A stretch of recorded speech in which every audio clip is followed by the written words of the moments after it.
This video gives you a quick overview of the TracNet Coastal Pro web interface.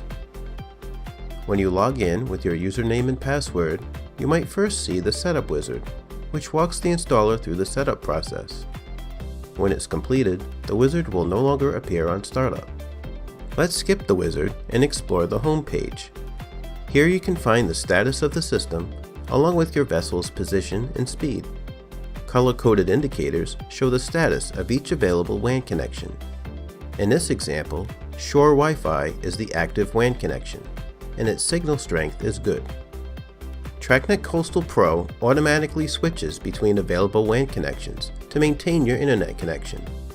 In addition to cell and Shore Wi-Fi networks, you can add alternate and backup connections, such as Starlink and Iridium respectively. In automatic mode, the alternate system will be used whenever it is available, and the backup system will be used only when no other connection is available. If you prefer, you can also manually select which WAN connection to use at any time. At the LAN settings page, you can configure the local Ethernet and Wi-Fi LAN connections of the hub. If you enable LAN Wi-Fi, be sure to set a password. At the port configuration page, you can configure the hub's 4 Ethernet ports and built-in wireless access point to fit your vessel's needs. If you want to connect an alternate, Starlink, or backup system, choose the port configuration that supports it. At the WAN settings page, you can configure the WAN connections.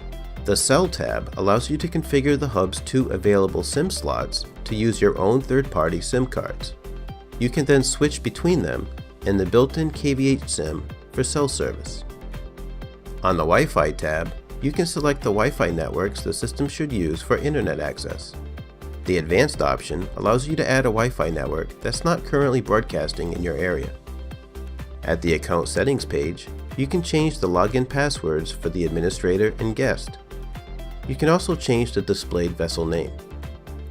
At the Support page, you can find system information, including serial numbers and software versions. This page also shows any detected errors and warnings, which can be exported to a log file. You can also restart the system.